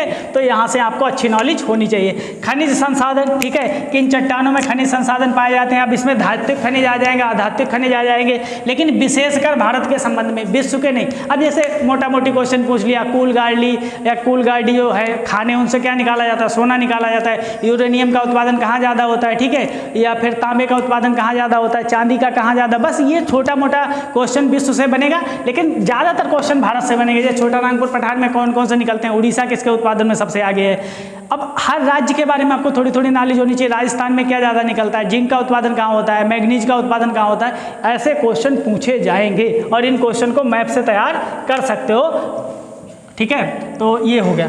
अगला, भारत और विश्व का राजनीतिक भूगोल। भारत और विश्व के राजनीतिक भूगोल में क्वेश्चन पूछने का चलन ये है कि इनकी सीमाएं पूछी जाती हैं, कि किस देश की सीमा किससे लगती है, ठीक है, या कोई विशेष नाम है किसी सीमा का। जैसे भारत की जो पाकिस्तान से लगने वाली सीमा है, ठीक है, रेड क्लिफ लाइन है, ठीक है, उसको LOC, अभी जो नई सीमा निर्धारित हुई है 2003 में जब युद्ध हुआ था वो कारगिल का, उसके बाद LOC, तो वो पूछी जाएगी। और जो चाइना के क्षेत्र में LAC, line of actual control, line of control, तो ये दोनों पूछी जाएंगी। मैकमोहन लाइन कहाँ है, इन सब के बारे में राजनीतिक भूगोल में पूछा जाता है। और राज्य के बारे में पूछा जा सकता है कि भाई कौन सा राज्य है, उसकी सीमा किससे लगती है। अब से मान लो उत्तर प्रदेश का पेपर देने जा रहे हो, तो उत्तर प्रदेश राज्य की सीमा कितने राज्यों से लगती है, भारत की सीमा कितने राज्यों से लगती है, उनकी तटरेखा कितनी लंबी है, कौन कौन से ऐसे राज्य हैं जिनकी तटरेखा समुद्र से लगती है, तो वो सारे क्वेश्चन आपको यहाँ से मिलेंगे। जलवायु और मौसम, जलवायु से संबंधित और मौसम से संबंधित क्वेश्चन पूछे जाएंगे। वर्षा से, भारत में मानसूनी वर्षा होती है, उससे संबंधित क्वेश्चन पूछे जाएंगे। भाई सबसे पहले मानसून कहाँ टकराता है, कब मानसून आता है, किधर से जाता है, कहाँ शीतकाल में वर्षा होती है, कहाँ ग्रीष्मकाल में वर्षा होती है, वर्षा का पैटर्न कैसा है, कौन कौन सी शाखाओं से वर्षा होती है, ठीक है। तमिलनाडु में ग्रीष्म ऋतु में वर्षा क्यों नहीं होती है, और गारो खासी जयंतिया जो पहाड़ियाँ हैं और उनमें मेघालय पहाड़ियों में इतनी ज़्यादा बारिश क्यों होती है, ये सारे क्वेश्चन आपसे पूछे जाने की उम्मीद करता है एग्जामिनर। अगला, टाइम जोन। अब टाइम जोन वाला क्वेश्चन एक नया है, जैसे फ्रांस है, ब्रिटेन है, यहाँ जाओगे तो जैसे फ्रांस में बहुत ज़्यादा टाइम जोन है, भारत में एक ही टाइम जोन है। हमारी जो टाइम लाइन है वो 82 डिग्री 30 मिनट से होकर गुजरती है, जो नैनी से गुजरती है इलाहाबाद के, तो उसको हम पढ़ लेंगे कौन सा राज्य है उस पर कहाँ कहाँ से होकर गुजरती है। और भारत का टाइम ग्रीनविच मीन टाइम से कितना आगे है, 5.5 घंटे आगे।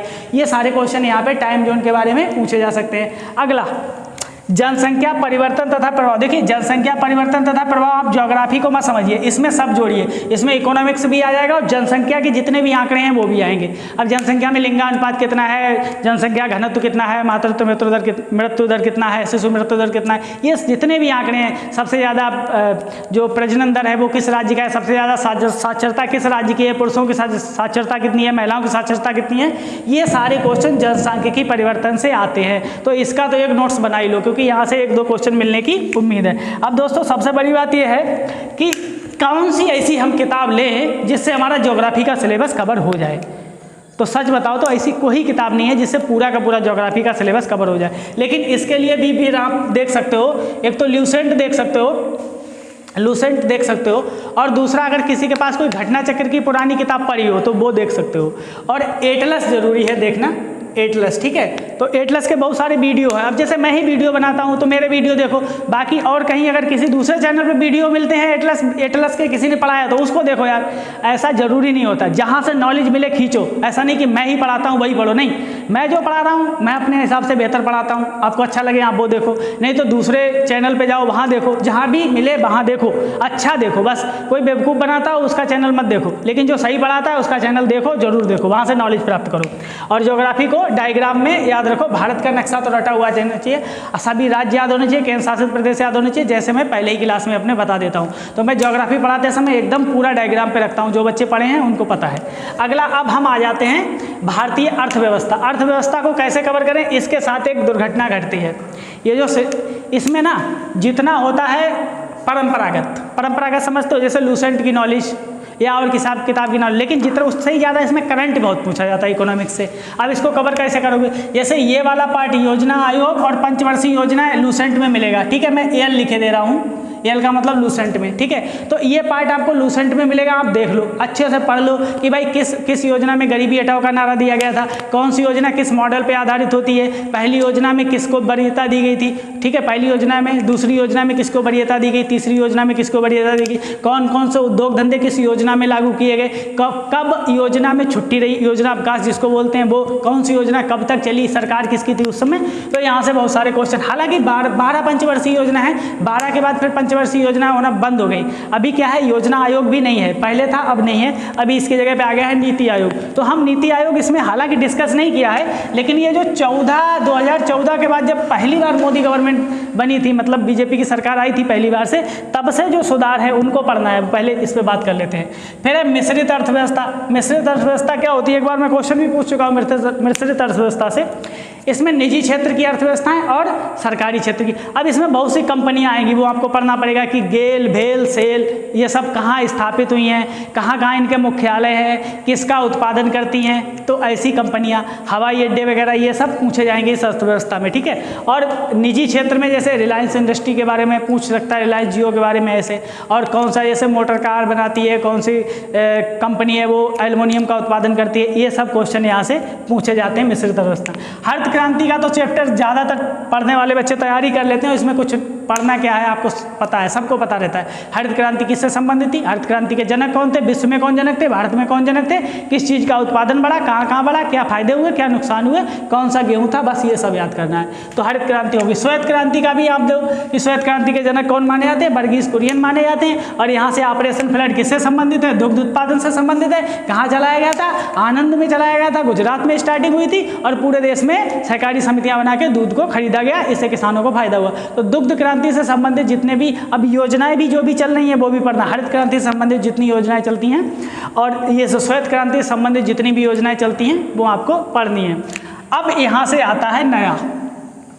यहाँ तक हम अपना बंद अर्थव्यवस्था थोड़ी रखते थे। 1991 के जब सुधार हुए तो जिसको आप एलपीजी पॉलिसी कहते हो, नई एलपीजी पॉलिसी आ गई, ठीक है। उदारीकरण, निजीकरण ये सब हमने लागू किया, ठीक है। उसके साथ ही साथ क्या क्या परिवर्तन आया भारत में कि पूंजी खाता परिवर्तनीयता क्या होती है, ठीक है। चालू खाता परिवर्तनीयता क्या होती है, भुगतान संतुलन भी पढ़ना पड़ेगा आपको कि भाई किस देश से हम कितना आयात करते हैं, किस देश से कितना निर्यात करते हैं। अभी आपकी जल्दी खबर है 2020 में हमारा सबसे बड़ा भागीदार कौन है, व्यापार का भागीदार चाइना बन गया है। पिछले साल अमेरिका था 19 में, 20 में फिर चाइना बन गया। चाइना से अब तो हमारा निर्यात किससे ज़्यादा होता है, किससे कम होता है, डीजल कहाँ से हम खरीदते हैं, पेट्रोल कहाँ से, तो ये सारी चीज़ें, प्राकृतिक गैस कहाँ से खरीदते हैं, ये सारी चीज़ें आपको पढ़नी है, ठीक है। तो इसके अंतर्गत आएगा यहाँ पे सुधार। अब 2014 ये नया सिलेबस है, आपको किसी किताब में नहीं मिलेगा। इसको नोट कर लो कि ये वाला जो सिलेबस है ये किताब में नहीं मिलेगा। अब इसको कैसे कवर कराओगे भाई, या तो रहो किसी टीचर के भरोसे जो ढंग से कोचिंग पढ़ाता हो, नहीं तो वो यही लपेट के ख़त्म कर देगा, ये पूछेगा भी नहीं।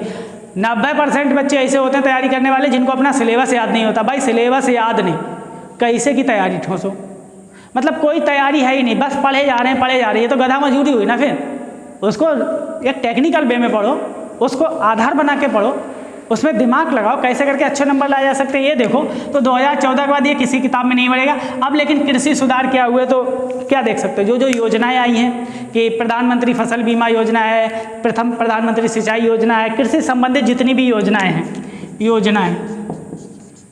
जितने भी फंड बनाए गए हैं, ठीक है, कि कृषि के लिए कितना फंड बनाया गया है, कौन से के लिए, तो ये सब योजनाएं और फंड यहाँ पढ़ना है। ढांचागत सुधार में जैसे भारतमाला है, भारतमाला से रोड निर्माण, अंडरग्राउंड का जो मतलब रेल लाइन के नीचे से जो रास्ता निकाला जाता है वो अंडर ब्रिज, ओवर ब्रिज, ये सब का निर्माण भारतमाला योजना पढ़नी पड़ेगी।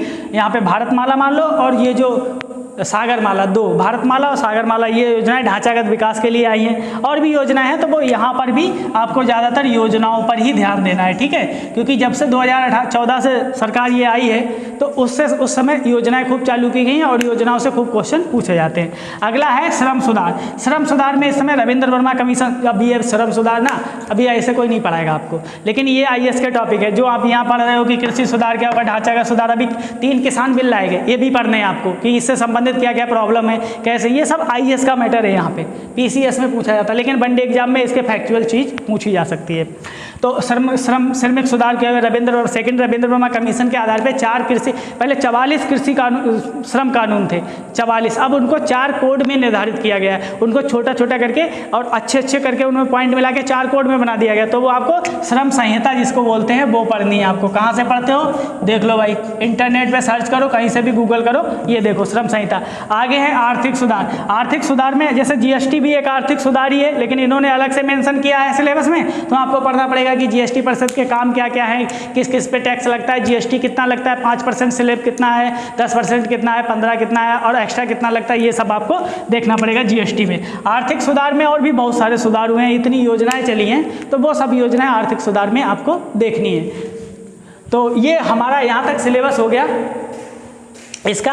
अभी हम ये देखेंगे कि अब इसको किससे पढ़ें। तो यहाँ से ऊपर का आपको पढ़ लेना है किताब से, और किताब आपकी लूसेंट काम में आ जाएगी, ठीक है, ऊपर के। लेकिन नीचे के लिए आपको गूगल करना पड़ेगा, या फिर किसी करंट मैगजीन में देख लो ये मैटर हो, या अपने टीचर से कहो जो आपको पढ़ाता है कि सर ये वाले टॉपिक पढ़ाओ। अभी जब भी किसी भी कोचिंग पढ़ने जाओ ये सिलेबस लेके जाओ, बोलो हमारा पेट का सिलेबस एक पॉइंट कवर करवा दो, जितना बोलो उतना पैसा देते, ठीक है। खाली लपेटना नहीं है कि बस पढ़ाते रहे, सिलेबस भी कंप्लीट नहीं हुआ, भाई एग्जाम नहीं होगा, एग्जाम नहीं हुआ तो जीवन बर्बाद, समझ जाओ, ठीक है। नौकरी ना मिलने की कीमत तुमको क्या पता, बाद में पता लगेगी, ठीक है, जब बड़े हो जाओगे तब। अभी तो इसके लिए, लेकिन इसके लिए आपको करंट पे ज़्यादा निर्भर रहना पड़ेगा। यहीं पे अगर आप चाहो तो नीति आयोग का भी अध्ययन करोगे, जबकि यहाँ पे नीति आयोग नहीं लिखा है, लेकिन उसका गठन किया गया, तो नीति आयोग को भी पढ़ोगे, योजना आयोग की जगह पे आया है। मैंने नीति आयोग वाला एक डायग्राम डाला था आपके बिसलपुर अड्डा ग्रुप पे, तो उसको आप देख सकते हो, उससे संबंधित और भी बहुत सारी नॉलेज ले सकते हो। तो ये ज्योग्राफी हो गई और ये अर्थव्यवस्था हो गई। अब बचा है विज्ञान और बचा है आपका जो राजनीति शास्त्र या जिसको संविधान आप कहते हो वो बचा है। तो देख लो 5 नंबर का है, 5 नंबर का है, लेकिन छोड़ना कुछ भी नहीं है, सब पढ़ना है। हाँ, तो अब हम देखते हैं भारतीय संविधान एवं लोक प्रशासन, ये 5वां पार्ट है, इसके 5 भाग। तो ये भी कितने नंबर का है भाई, ये भी 5 नंबर का है, ठीक है, 5 अंक का। अब देख लो पूरा संविधान 5 अंक में पढ़ना है आपको, कैसे करके डील करना है। अब टॉपिक वाइज पढ़ लो तो ज़्यादा फायदे में रहोगे, और लास्ट ईयर क्वेश्चन, ठीक है। तो देखो पहले भारतीय संविधान, इसका टॉपिक है भारतीय संविधान एवं लोक प्रशासन, ठीक है। लोक प्रशासन, संविधान तो समझ में आ रहा होगा, जो नए बच्चे हैं शायद उनको लोक प्रशासन समझ में आ रहा है, वो बाद में समझाएंगे आगे। तो भारतीय संविधान में क्या क्या पढ़ना है, भारतीय संविधान की मुख्य विशेषताएं क्या होती हैं। भारतीय संविधान की मुख्य विशेषताएं भाई, अनुसूचियाँ कितनी हैं, अनुच्छेद कितने हैं, भाग कितने हैं, ये मुख्य विशेषता हो गई। प्रस्तावना भाग है या नहीं है, नागरिकता किस भाग में है, ये सारी चीज़ें हो गई मुख्य विशेषताएं। तो यहाँ से एक क्वेश्चन बन सकता है। अगला मौलिक अधिकार, ठीक है, ये पढ़ो, अनुच्छेद 12 से लेकर 35 तक जितने भी हैं सब रट्टा मारो, ठीक है। और नहीं तो मैंने वीडियो बनाया है, मूल अधिकार पे मैंने वीडियो बनाया है, नीति निर्देशक तत्व पे अभी नहीं बनाया, बनाएंगे। मौलिक कर्तव्य नहीं, लेकिन मूल अधिकार मैंने एक 2 अधिकार करके एक वीडियो में 2 अधिकार समेटे हैं, बहुत ज़बरदस्त पढ़ाया है, एक बार देख लो तो हो जाएगा यहाँ से। बाकी आप इसको मौलिक अधिकार को किसी किताब से भी पढ़ सकते हो, लेकिन लूसेंट में उतना दमदार पॉलिटी है नहीं, क्योंकि पॉलिटिक क्वेश्चन गहरे आते हैं और लूसेंट में उतनी दमदार है नहीं। लेकिन तो क्या लूसेंट को छोड़ देना है? नहीं, एक बार पढ़ डालो, एक बार 2 बार उसको पढ़ लो, लेकिन इसके लिए तो आपको थोड़ी गहरी किताब पढ़नी पड़ेगी। अभी मैं बता दूं, एग्जाम के 2 दिन है, कोई बड़ी किताब तगड़ी किताब आपको मिलेगी नहीं, फिर क्या करोगे? तो इसका एक ही है कि या तो मेरे नोट्स ले लो कोचिंग के, या फिर और किसी टीचर ने जो अच्छे नोट्स बनवाए हैं वो ले लो, या जिस कोचिंग पढ़ते हो वहाँ टीचर से डिमांड करो कि पॉलिटी कवर कराओ, वो कहे लूसेंट से कहना नहीं उससे एक्स्ट्रा कवर कराओ थोड़ा डिटेल में, फिर जाके। वैसे पॉलिटी के वीडियो मैंने भी बनाए और भी कई सारे चैनल पर बहुत अच्छे लोग पॉलिटी पढ़ाते हैं, ऐसी बात नहीं है। तो चाहे मेरे वीडियो देख लो अच्छे लगे, या फिर किसी और के देख लो जो आपको अच्छे लगे, लेकिन देख लो पॉलिटी को सिर्फ किताब पे नहीं छोड़ना है। लूसेंट पढ़नी जरूर है क्योंकि उसमें बहुत कुछ दिया है, लेकिन उसके बावजूद भी पॉलिटी को ध्यान से पढ़ना है। और जो लोग दरोगा की तैयारी करते हैं उनको ये पार्ट बहुत अच्छे से तैयार करना है। यहाँ अच्छे से तैयार कर लोगे तो दरोगा में आराम रहेगा, और दरोगा का पेपर भी सितंबर के करीब हो ही जाएगा मुझे जहाँ तक लग रहा है। अगला, राज्य के नीति निर्देशक तक, ये भी पढ़ने हैं आपको, अनुच्छेद 36 से लेकर 51 तक, ठीक है, भाग 4 में। तो इनमें क्या है, जैसे राज्य के निर्देशक सीधा क्वेश्चन आता है, अनुच्छेद 40 में क्या है, 44 में क्या है, 39D में क्या है, ये सब पूछेगा, 41 में क्या है, ठीक है, ये सब पूछेगा कि किसका प्रावधान किस में। बहुत कठिन क्वेश्चन यहाँ से नहीं पूछेगा। मौलिक कर्तव्य में भी ये अनुच्छेद भाग 4 का में है, अनुच्छेद 51 का में है। तो इससे 11 मौलिक अधिकार है, पहले कितने थे, बाद में कितने आए, किस समिति की सिफारिश पे जोड़े गए, ऐसे क्वेश्चन बनते हैं यहाँ पे। अंदर बहुत गहराई नहीं पूछता कि जैसे ABCD में क्या है, ये नहीं पूछेगा, बस ये सिंपल क्वेश्चन पूछेगा, यहाँ से बहुत गहराई में नहीं जाएगा। अगला, संसदीय प्रणाली, सबसे बड़ा पार्ट है ये। जिसको पता है उसको बहुत कुछ पता है इसमें, जिसको नहीं पता है उसको कुछ नहीं पता है, उसके लिए ये 2 शब्द है, संसदीय प्रणाली। इसमें आपका संसद में जो मैं ऐसा वाला जो डायग्राम बनाता हूँ मेरा वीडियो में, यहाँ प्रेसिडेंट, यहाँ राज्यसभा, यहाँ लोकसभा, ये जो डायग्राम है इसके अंदर जितना भी मटेरियल आता है, कौन सा विधेयक पास हुआ, कौन सा विधेयक पेश किया गया, किस में पेश किया जाता है, कितना बहुमत चाहिए, कौन सा प्रस्ताव लाया जाता है, राष्ट्रपति के कार्य क्या है, प्रधानमंत्री के कार्य क्या है, ये सब चीज़ें, कितनी सीटें हैं राज्यसभा में, कितनी सीटें हैं लोकसभा में, कितनी सीटें हैं, ये जितने और कैसे चुनाव होता है इनका, ये जितने सारे क्वेश्चन हैं सब आपको यही पढ़ने हैं। जिसका ये तैयार उसका सब तैयार, जिसका ये नहीं तैयार उसका कुछ भी नहीं तैयार, समझ जाओ, इतना इंपॉर्टेंट है ये, ठीक है। अगला, संघीय प्रणाली, संघ एवं केंद्र शासित प्रदेश, ठीक है, और संघीय प्रणाली, केंद्र शासित प्रदेश और केंद्र राज्य संबंध, ठीक है, ये भी इसका ही संसद से आगे जाओगे। संघीय प्रणाली, भारत के जो राज्य हैं और केंद्र राज्य के संबंध हैं, केंद्र शासित प्रदेश हैं उनके बारे में, उनकी राजधानी वगैरह वैसे भी पढ़ते रहे तो यहाँ भी देख लो। उनके लिए विशेष उपबंध है, जैसे केंद्र राज्य संबंध में तो आपको अनुसूची 7 पढ़नी है। यहाँ पे कौन सी अनुसूची पढ़नी है? 7, कि राज्य सूची के विषय कौन से हैं, केंद्र सूची के विषय कौन से हैं, संवर्ती सूची के विषय कौन से हैं, कौन कानून बना सकता है उस पर और कौन विधेयक पास कर सकता है, ये सब चीज़ें यहाँ पढ़नी है आपको। अगला, सुप्रीम कोर्ट के बारे में पढ़ना है, उच्च न्यायालय के बारे में पढ़ना है, कितने उच्च न्यायालय, सुप्रीम कोर्ट में तो जितने अनुच्छेद है 124 से लेके वो सब पढ़ डालो। गठन कैसे होता है, कितने न्यायाधीश होते हैं, कितने हैं वर्तमान में, पहले कितने थे, नियुक्ति कैसे होती है, ट्रांसफर कैसे होता है, ये सब पढ़ना। उसके बाद उच्च न्यायालय में कितने उच्च न्यायालय हैं, कहाँ कहाँ है, संयुक्त उच्च न्यायालय किसका है, मतलब एक राज्य दो राज्य का एक न्यायालय कौन कौन सा है, केंद्र शासित प्रदेश किस किस उच्च न्यायालय के अंडर में आते हैं, ये सारे क्वेश्चन यहाँ से पूछे जाएंगे। अगला, जिला प्रशासन क्या होता है, ये सबसे ऊपर डीएम होते हैं जिला में, डीएम के नीचे फिर एडीएम वगैरह वो सब लोग, और जो बीडीओ, जैसे ब्लॉक में जो काम होता है, तहसील में जो काम होता है, उसकी बेसिक नॉलेज, बहुत गहराई से नहीं, कौन सा पद होता है, हायरार्की भी पूछ सकता है, कौन सा छोटा पद होता है, कौन सा बड़ा पद होता है, तो यहाँ से क्वेश्चन बनते हैं जिला प्रशासन से, ठीक है। अगला है स्थानीय निकाय। स्थानीय निकाय में भाई अनुच्छेद 243 वाला जो पूरा पोर्शन है, जहाँ पे ग्राम पंचायतों का गठन दिया हुआ है और आगे उनके क्या कार्य है क्या नहीं है, ये कवर करना है आपको, स्थानीय निकाय यहाँ से। और इसमें कौन कौन सी समितियाँ बनी थी वो भी क्वेश्चन याद रखना है, क्योंकि समितियों से भी क्वेश्चन आता है। और कब इनको संवैधानिक दर्जा दिया गया, 73वां 74वां संविधान संशोधन और 11वीं और 12वीं अनुसूची, ये इसमें आपको पढ़नी है। इतना पढ़ने के बाद पॉलिटी आपका कवर हो जाता है। लेकिन पॉलिटी की किताब मैंने पहले ही बता दी, एक तो लूसेंट पढ़ लो, लूसेंट से काम हो जाता है, और कोई किताब है वो पढ़ लो, ठीक है, नई किताब खरीदने की जरूरत नहीं है, जो किताब है वो पढ़ लो। उसके बाद इसके थोड़े वीडियो भी देखो, क्योंकि पॉलिटी की वीडियो देखना बहुत जरूरी।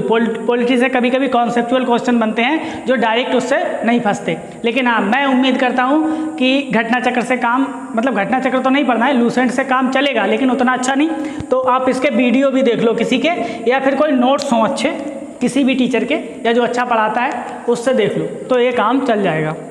अगला, विज्ञान में, विज्ञान भी भाई 5 नंबर का ही है, और इसमें प्रारंभिक भौतिक विज्ञान, प्रारंभिक रसायन विज्ञान और प्रारंभिक जीव विज्ञान। तो इसके लिए भाई हाई स्कूल लेवल तक का, हाई स्कूल से ऊपर नहीं, 10वां इस लेवल तक का विज्ञान आपको चाहिए। तो फिर चाहे कोई एनसीईआरटी की किताब हो, लेकिन विज्ञान के लिए मैं भरोसे के साथ कह सकता हूँ आप लूसेंट कवर कर लो तीनों के लिए, लूसेंट से बाहर नहीं जाता है विज्ञान, ठीक है। वैसे एक हरी वाली लूसेंट आती, मोटी वाली पहले हरे कलर की आती थी, अब पता नहीं किस कलर की आती है, लूसेंट होती केवल विज्ञान के लिए, वो पढ़ने की जरूरत नहीं है, वो ज़्यादा हो जाएगा।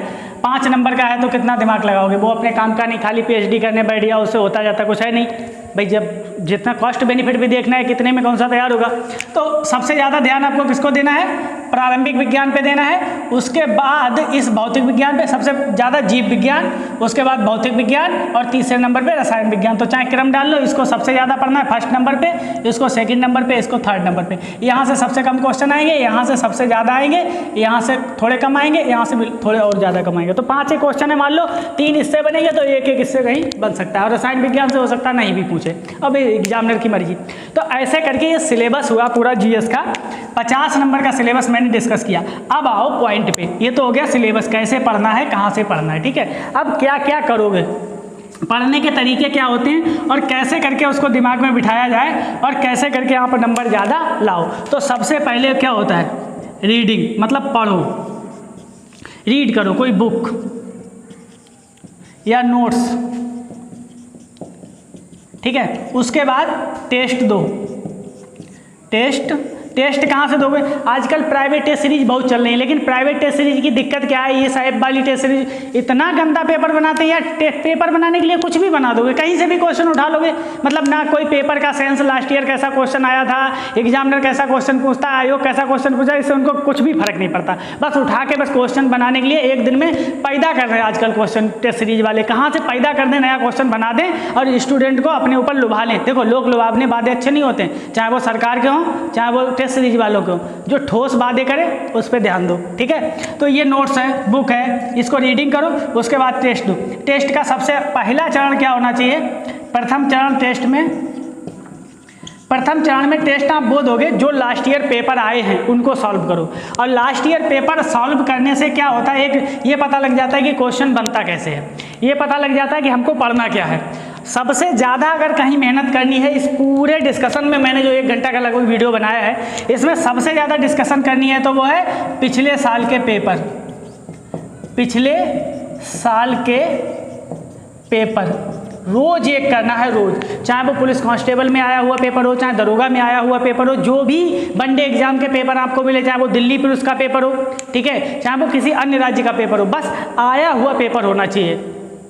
चाहे वो UP SSC की जो पुराने पेपर हुए वो किताब ले लो, मिल जाएगी आपको, यूथ की मिल जाएगी, घटना चक्र की मिल जाएगी, बहुत सारी किताबें आती मार्केट में जो हल पेपर देती हैं, उनको ही सॉल्व करो, बार बार देखो कैसे क्वेश्चन पूछे गए, कहाँ से पूछे गए, फिर आप यहाँ से क्या निकालोगे, पेपर हल करने का तरीका मिलेगा, नॉलेज भी बढ़ेगी, तैयारी भी होगी आपकी अच्छे से, और आपको ये भी पता लगेगा कि अगला टेस्ट कैसा आ सकता है, अगला पेपर कैसा आ सकता है। दूसरे चरण में फिर जाओ आप, सेकेंड चरण में किसी ऐप पे, कोई भी ऐप जो भी आप अच्छा करो, या किसी कोचिंग की टेस्ट सीरीज लगाओ, लेकिन पहले लगाओ, सबसे पहले लगाओ लास्ट ईयर आए हुए पेपर। अगर आपने लास्ट ईयर आए हुए पेपर नहीं लगाए तो मतलब आपकी तैयारी अधूरी है, आपको कुछ नहीं पता, आप अंधेरे में तीर चलाने जा रहे हो, और अंधेरे में तीर चलाने जाओ, लग भी सकता है नहीं भी लग सकता है, ठीक है, गारंटी कुछ नहीं, लेकिन एक चरणबद्ध तरीके से और एक सटीक रणनीति से तैयारी करोगे, सिलेक्शन होना है पक्का, कोई रोक नहीं सकता, ठीक है, मैं सिलेक्शन दिलवाऊंगा आपको। यहाँ से हो गया पिछले ईयर के। फिर जो इसमें से एक पेपर लो, जो नॉलेज आपकी यहाँ है किताबों में पहले से, उसका रिवीजन करो। क्या करो, रिवीजन, बार बार पढ़ो उसको, बार बार पढ़ो, जो भी नोट्स हैं उनका रिवीजन करते रहो, उन्हें बार बार पढ़ते रहो। उसके बाद जो यहाँ टेस्ट दोगे, कुछ नए क्वेश्चन मिलेंगे टेस्ट से, जो क्वेश्चन आपको पता नहीं होंगे, डरो मत, जितनी ज़्यादा गलतियाँ यहाँ होंगी उतना फायदा होगा। मान लो मैंने टेस्ट दिया, 100 क्वेश्चन थे, उसमें 50 हल हुए, 50 नहीं हुए, कोई बात नहीं, क्योंकि उन 50 क्वेश्चन कम से कम ऐसे मिले तो जो मुझसे नहीं होते हैं। भाई मेरी कमजोरी तो पता लगी, उन 50 क्वेश्चन को हम यहाँ लिखेंगे और उन 50 क्वेश्चन का आंसर लिखेंगे। ऐसे ही अगला टेस्ट हल करेंगे, उसमें जो नहीं पता होगा यहाँ लिखेंगे, पता होगा तो नहीं लिखेंगे। तो ऐसे करके क्या है, हमारी एक इधर क्वेश्चन बैंक बन जाएगी, ठीक है। और ये क्वेश्चन बैंक और ये नोट्स दोनों मिला के बनेंगे हमारे ज़बरदस्त नोट्स, और फिर जाएगा पेट क्वालिफाई हो, ठीक है, कोई रोक नहीं सकता। मैंने इतनी वीडियो में डिस्कस की है और इतना ज़्यादा समझाया, फिर भी अगर आपको कोई डाउट रह गया हो, कोई बात रही हो, तो कमेंट में आप हमसे पूछ सकते हैं। और जो बीसलपुर अड्डा ग्रुप है उस पर आप टेलीग्राम ग्रुप पे पूछ सकते हो, ठीक है। जिन लोगों के पास नंबर है वो नंबर से भी पूछ सकते हैं। धन्यवाद। देखिए अभी कुछ चीज़ें रह गई थी। ये ट्रेडिशनल जीके का पार्ट हुआ है, ठीक है। करंट अफेयर्स वाला पार्ट अभी मैं डिस्कस करने को बचा है, और जो संबंध मैंने बताए थे एक राज्य से दूसरे राज्य के और सीमाएं बताई थी, जो नया पोर्शन जोड़ा गया है अभी हमारे सिलेबस में, वो मुझे डिस्कस करना रह गया है, वो मैं डिस्कस कर दूंगा अगले वीडियो में, ठीक है। वीडियो बहुत बड़ी हो जा रही है, तुम लोग भी बोर हो जाओगे, और मैथ और रीजनिंग का सिलेबस डिस्कस हो जाएगा, हिंदी का भी सिलेबस। तो अभी ये पहली वीडियो है, 2 वीडियो इसके बाद 2 या 3 वीडियो जितनी जरूरत होगी और भी आएंगी, बस आप पढ़ते रहो, ठीक है। नमस्कार।